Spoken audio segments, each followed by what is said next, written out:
Hi, welcome back to this tutorial. I'm going to try to explain everything that I did. Of course, this is over and I'm just so excited because it's been a while that I don't do this type of tutorials. I'm going to tell you, this was done live from TikTok and I'm super excited because it's been a while as well that I haven't posted anything related to art. So right now, what I'm using is a 5x7 block from Fabriano Artsitico. This is a cold press, 140, and all my small brushes, basically the six, nothing square, just all my round brushes. The smaller, the better. And this is a very small type of card. I was gonna say card made, but it's actually a block, a 5x7 block, and I feel like it's easier because you don't have to stretch the paper, etc., etc. So what I have here, this is what you see, and not necessarily you have to buy or get the same materials, but I'm going to explain to you because I kind of know how the materials work. I've been doing this over and over and over on the same paper. I already memorized how the paper is good for lifting and how much lifting I can do. This painting is going to have a lot of lifting and it's going to be wet into wet in the beginning. And then you're going to see me lifting up some of the paint. I think this is easy. And I know it's kind of like nervous when you start it because you don't want to have the have the watercolor running all over. And also because it's more difficult to control. But once you start lifting, you understand. So the lifting is done in a very slow, I don't want to go ahead of myself, of course, but it's on a very slow motion. So right now what I'm doing is that I'm adding the pink matter, and at all this, I am looking at the flower.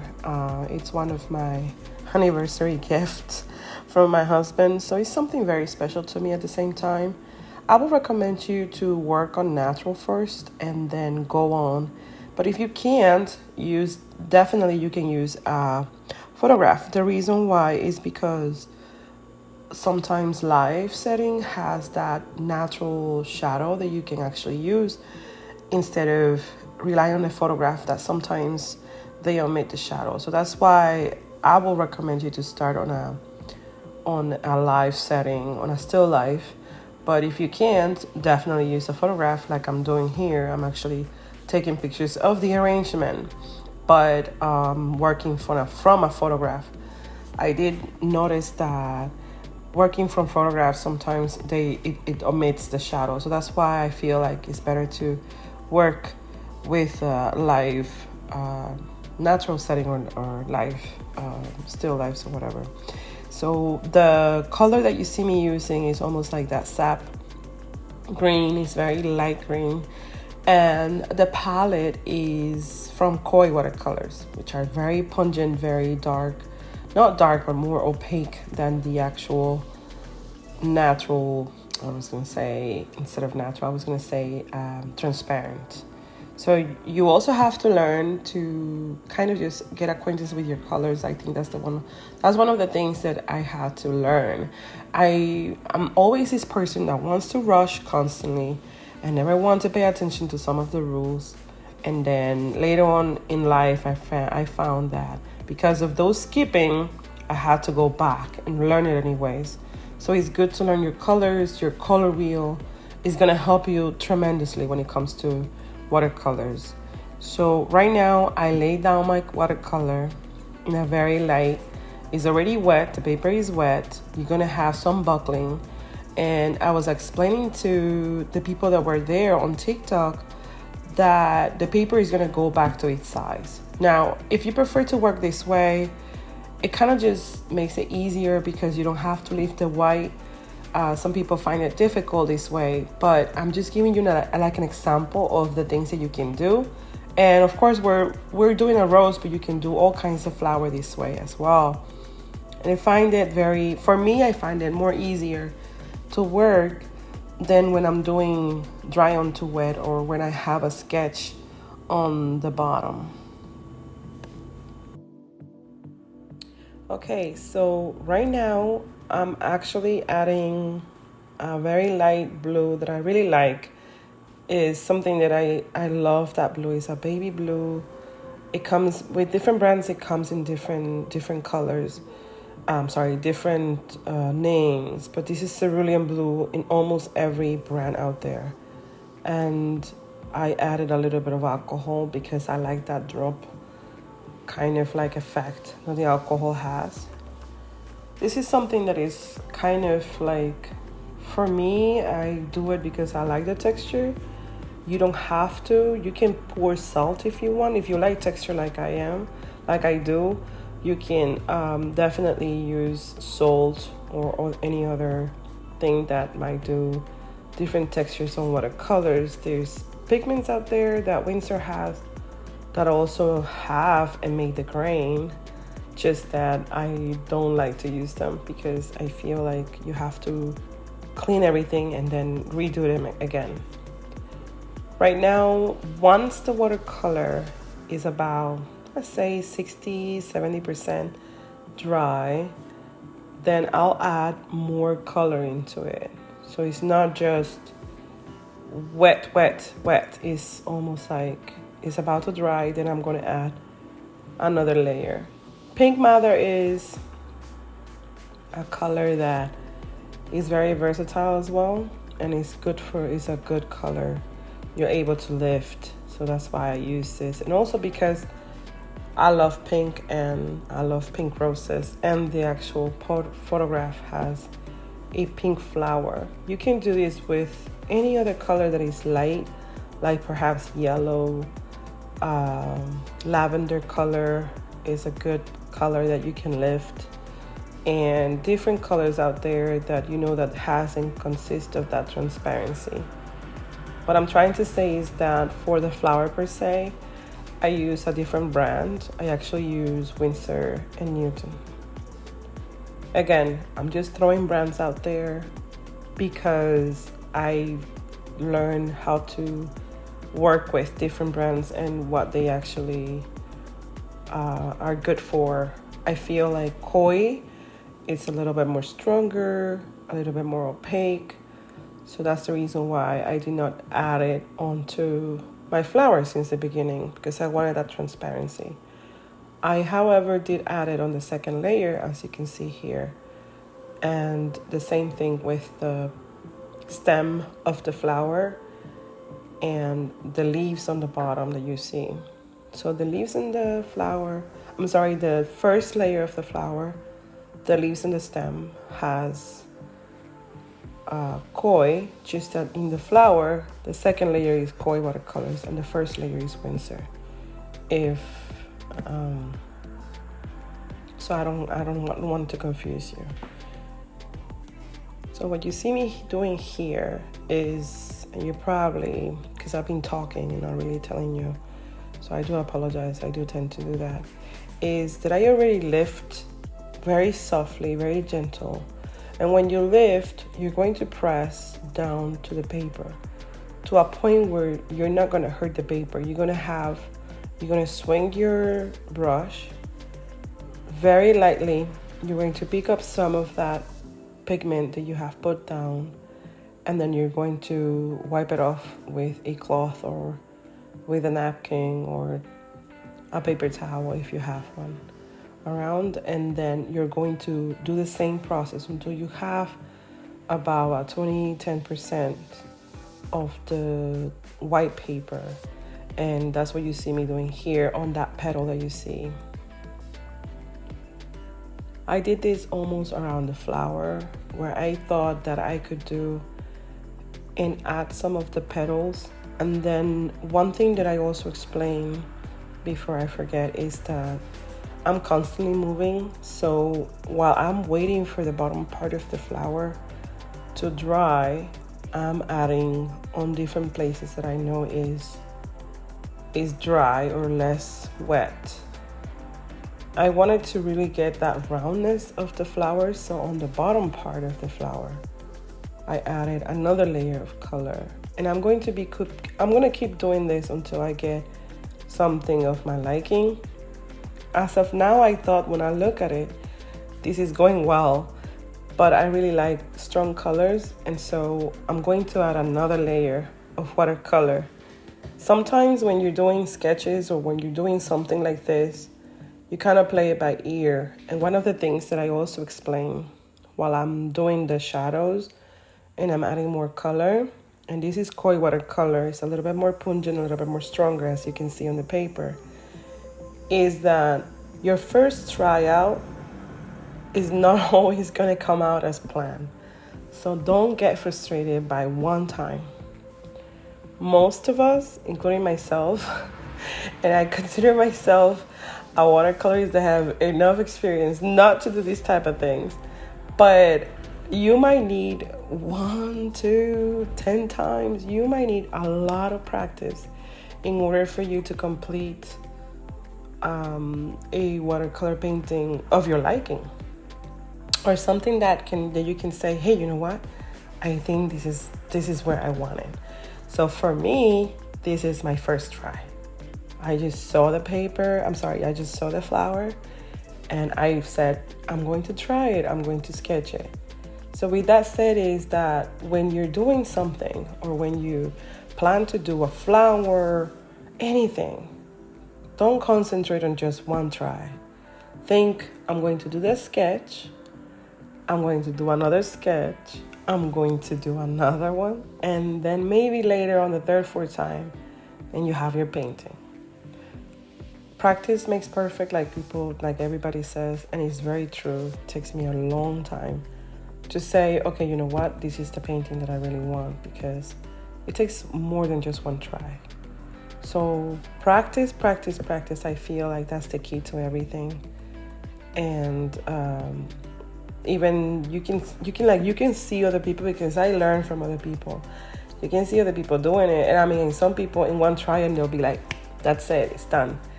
Beautiful. But some people, like myself, I might need a couple of more tries in order for me to complete a task, or to have a painting that I feel that is less mediocre than the first one. It just for me, I feel more comfortable giving up a painting that I know that is my second or third try. So if I have been painting for so long, and I'm telling you all of this, means that you will never stop practicing, you will never stop learning. It takes a while and a lot of humility, and in order for you to kind of just feel like, oh, I know a little bit now, I kind of master this a little bit more, etc., etc. As I've been talking, what I've been doing is the same thing over and over. There has been no different. I'm just adding more shadow. This is made with the koi watercolors, a little bit more opaque. They still have some transparency in them, but when they dry, they will dry a little bit more opaque. I feel that koi, in this case, for these type of paintings, is strong enough to have this brilliancy, and I really like the strength of the watercolors. It's very strong. So you can do it either or. You can do it by layers, or you can do just straight to the paper from the tube of paint. In this case, from palette.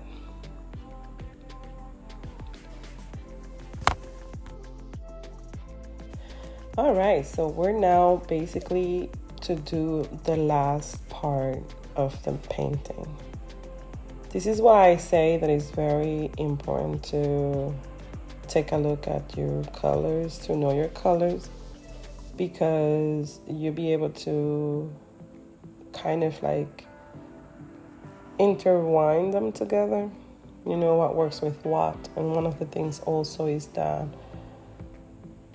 even I did this here, the first layer is always going to determine if the painting is going to have a cool tone or the painting is going to have a warmer tone. I think that is important, and not the only way, but most of the time, that you should know your complementaries, your secondary colors, etc., etc. In the case of flowers, I think it's easier for us to kind of just know, because nature already has those in them.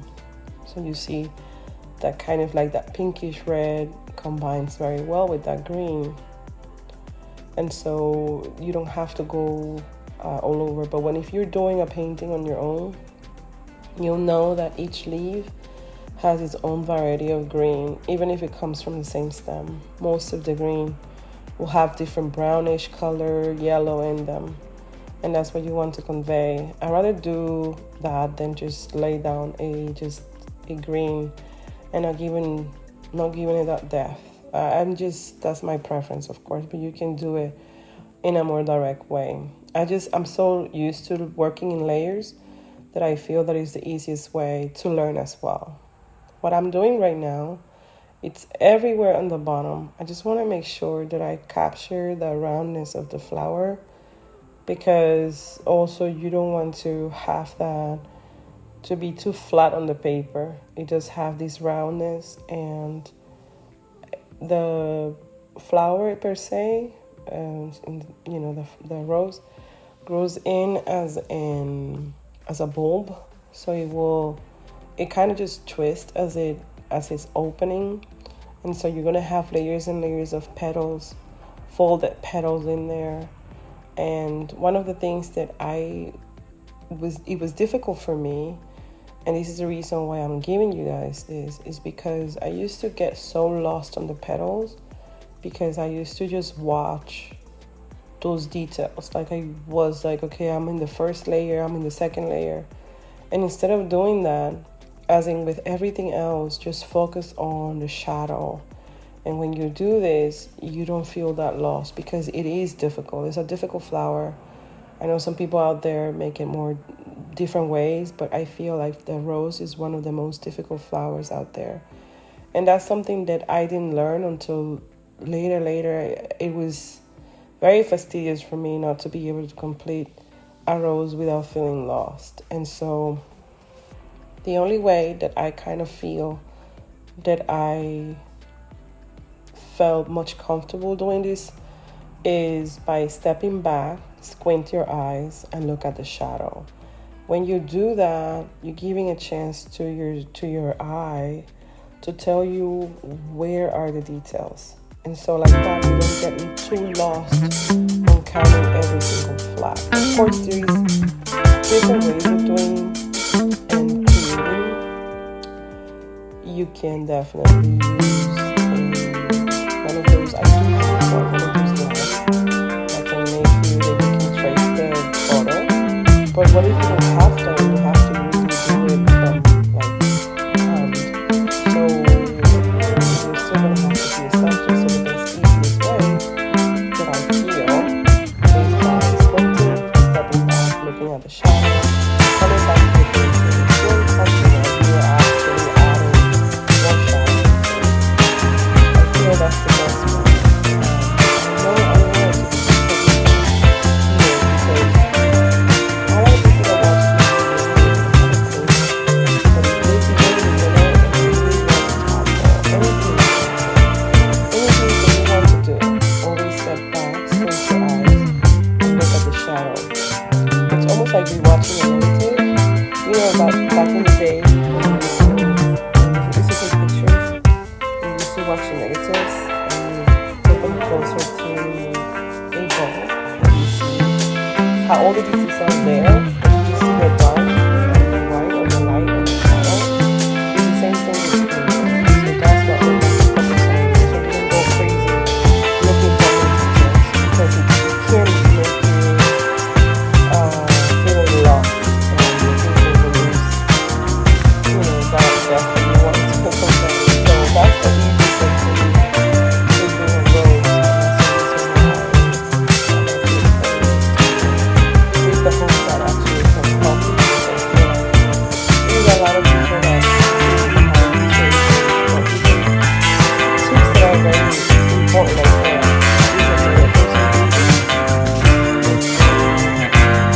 I'm trying my best to do also because I don't like to work that hard. Sometimes it's less complicated, because I also want to, back in the day when I had my children, when the children were little, I couldn't spend 2 or 3 hours painting, so I had to complete a task quicker and faster than other people. So I don't want to stay here forever waiting for the painting to dry.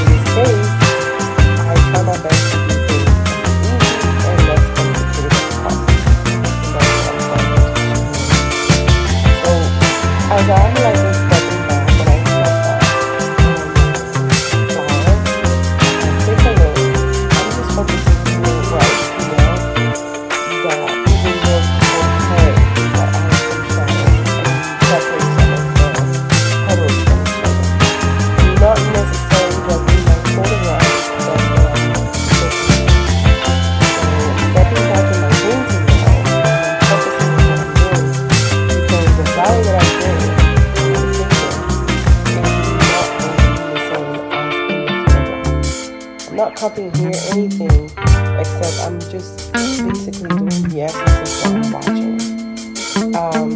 I know that some of us want to have that perfectionist or perfection side of us, but I fought so much with that I kind of just stopped worrying about having things exactly the same. I'm just doing something that I feel like I want to enjoy without complicating my life and thinking that, no, it doesn't look the same, so it's not good. Because this could be, sometimes it's good and sometimes it's just not good. It frustrates you when things don't look the same, and some people get frustrated. I feel the most important thing for me, is that this looks like an actual rose. So that's what I'm focusing on, not what the rose looks like on the photograph. I'm a copy machine, I'm a human being.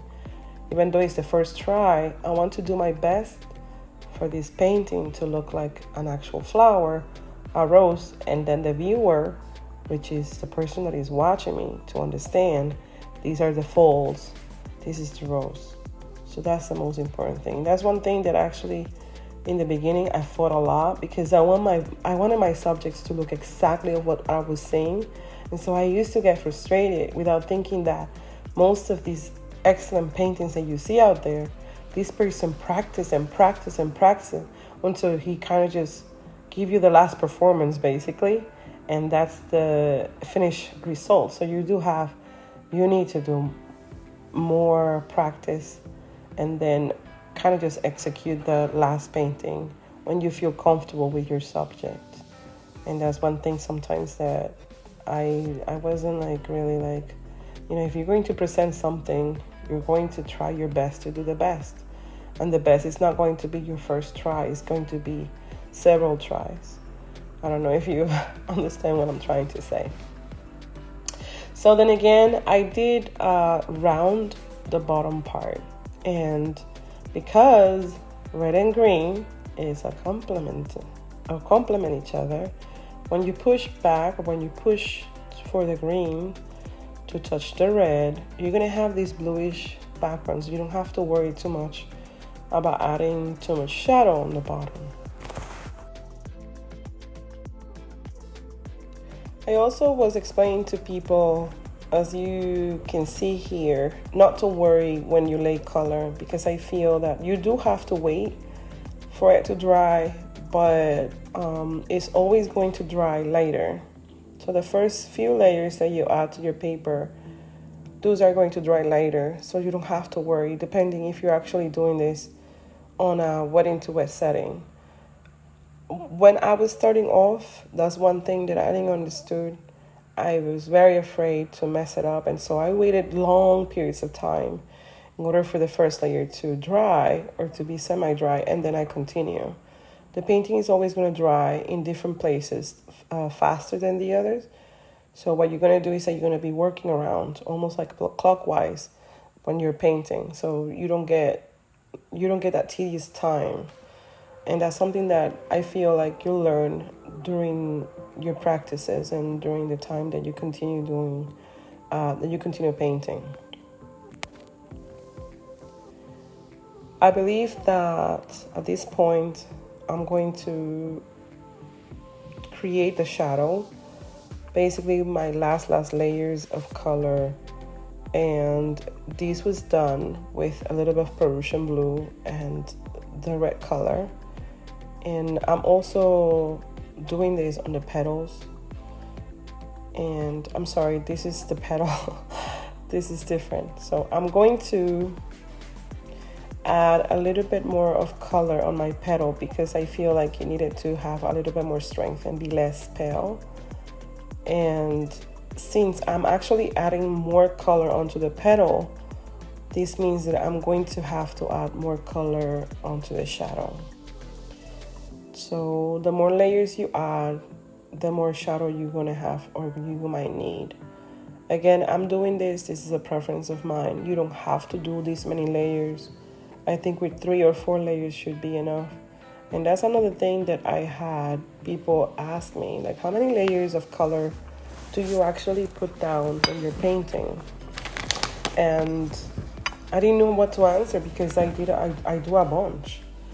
I feel also different projects will call for less layers, different projects will call for more layers. So don't always think that you have or you might need that many layers. Some people, they just do 3 or 4. Another thing, that's one of the questions, almost like an universal question when it comes to watercolor, because it seems like a never-ending layering and adding and layering and adding. And obviously everybody else is the same. We all want to finish a task as quick as we can, so it's not too tedious. And also because I feel like watercolors, they do take more time than other mediums, and so everybody wants to finish it as soon as possible. And I actually but I kind of just lifted the entire the little block of paper to kind of just mark my last shadows. And this is by mixing Peruvian blue and pink together, so I have that combination, also that purple. There's a purple in koi, and I don't have the koi palette with me, unfortunately, but it's almost like a purple. It's a regular purple, and is in koi watercolors right next to the pink that I use, the pink matte that I use. And this is where my last shadow will be added. Again, this is all done by squinting, stepping back. It's almost like a dance. Stepping back, squinting, go back to your painting is the best way to actually look at your mistakes, where the shadow and volume and everything else is by squinting. Remember, it's almost like a negative in your brain that show you where the light and the shadow is. And I not only do this with watercolors, but I do this with oils, and I do this with other mediums. So I think that this tip is very helpful. I noticed that the bottom part was still very wet, and so I had to stop and have to add more. If that happens to you, just add a little bit more water, because I did notice that I kind of messed it up by doing and lifting. Also, the brush that I was using was a number 6 around, and it was kind of stiff. It was a hard brush, and so instead of helping, kind of just mess it up. That's one thing that I feel like also you have to learn different brushes, act different ways with your painting. The watercolor is still used upside down or sideways, flip vertical.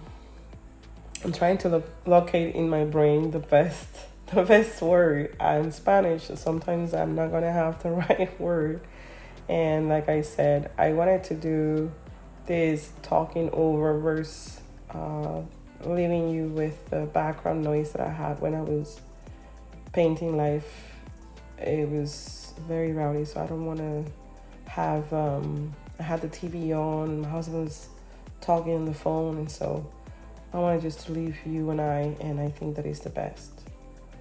I believe that my last layers of color is that very green that you can find anywhere in any brand. It's a very dark green color, and I'm going to use it in every single part where I feel that is going to need a reinforcement of shadow.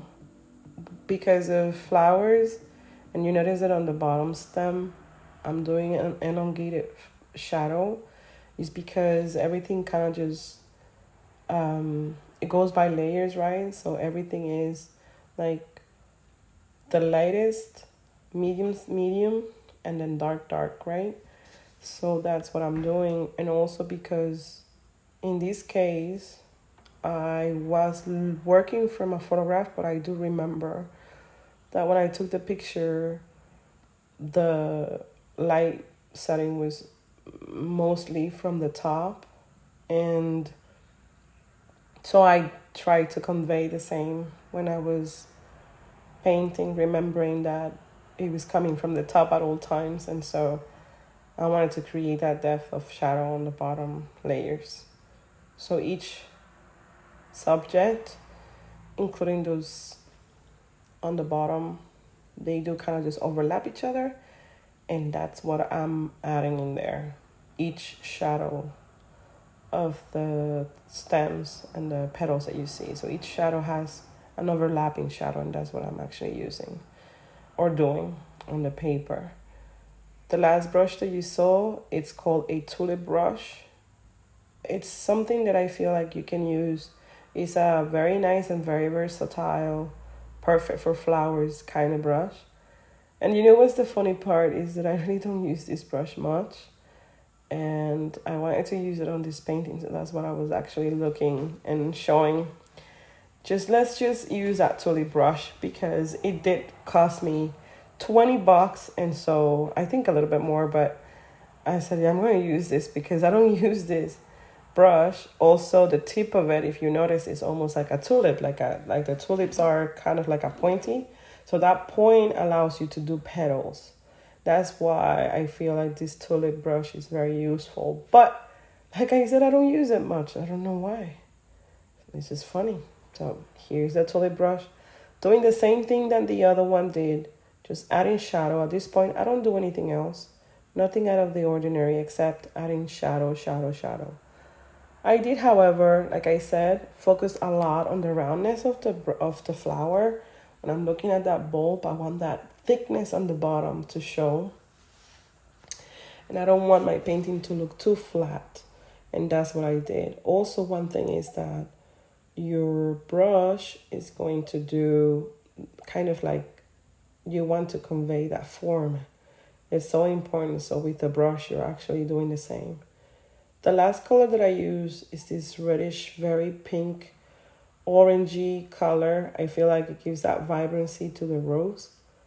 And this is something that you can do because you're lifting. You have lift, you have added color, and it looks really nice on this type of painting, specifically with the rose.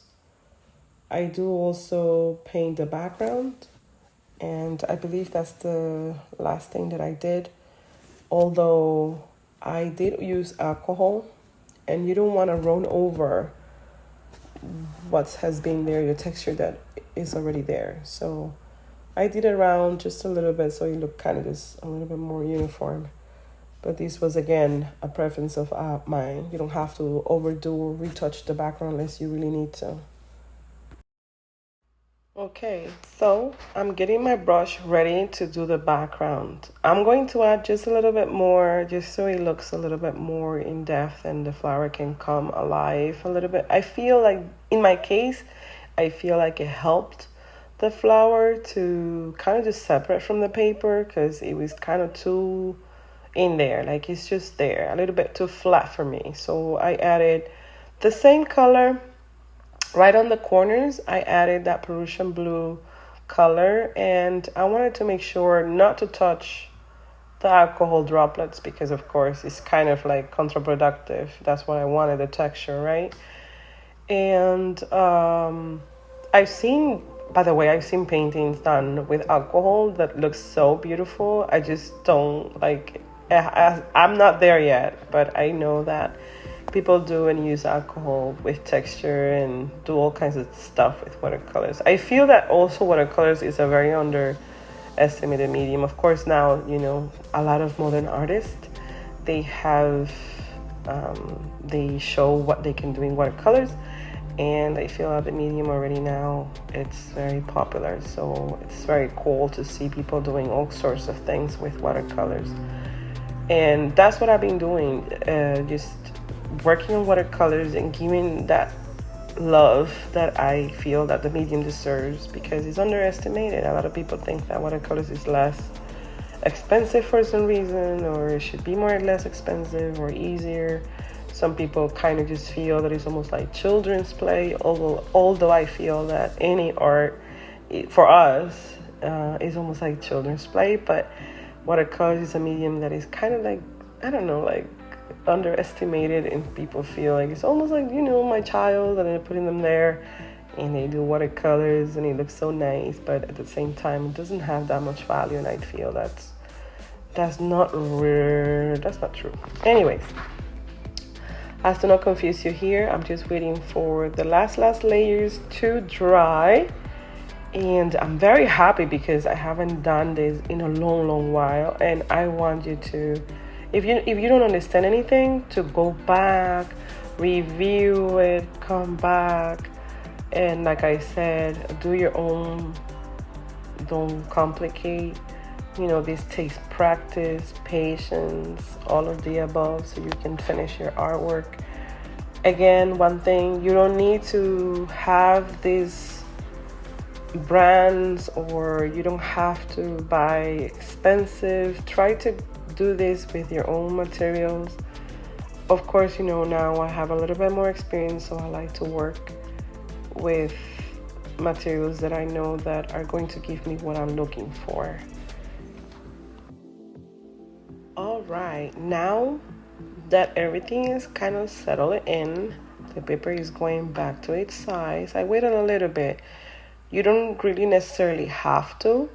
You can blow dry this on a low setting, on cold speed, I guess, or low speed, on cold setting, better say, and it will go back to itself. But I decided that I wanted to wait. It does take a little bit of time, this demo, but it sure is going to help you tremendously. The last details are done with the smallest brush that I could find. And you can see that I am being very careful. I also like to underline my watercolors, and this is done as in swipe. So I add some color. You're gonna see it here with just this brush.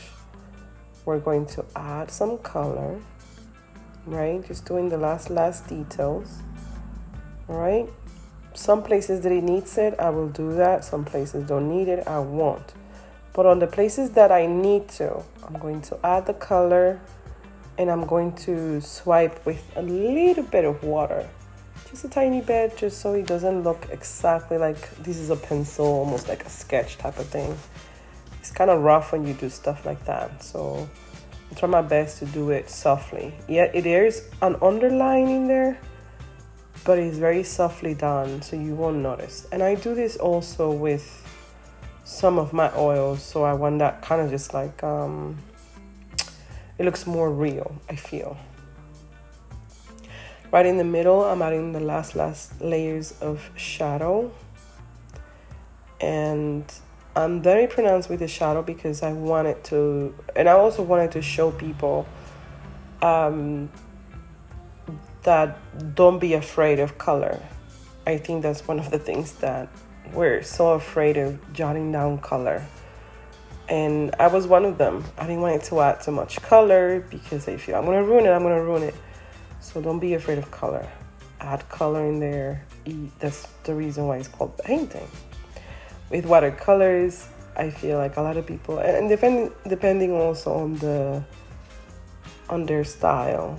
I love to paint with strong colors and with vivid colors. So as you can see here, and that's what I'm doing. That's the reason why the colors, I feel like they're so important.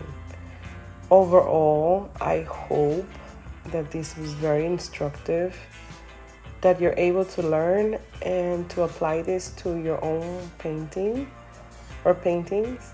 I want to thank you so very much for staying with me for this long. I hope that I didn't bore you with this. I'll try my best to be and have and do and explain. And the same thing I'm going to be doing in different places that I feel, okay, you know what, this needs a little bit more help here and there. And remember that this flower does not look like the photograph. However, I do want to have that essence of the photograph in there, like the one that I'm looking at. They're not twins. More like fraternal twins. So they're sisters, not twins, better say. And that's it. Giving it the last details, just adding here and there. And you see that where the shadow was, I'm actually swiping or wiping a little bit with water, not to look too strong, going back and forth, just kind of doing the same thing all over. And there you go.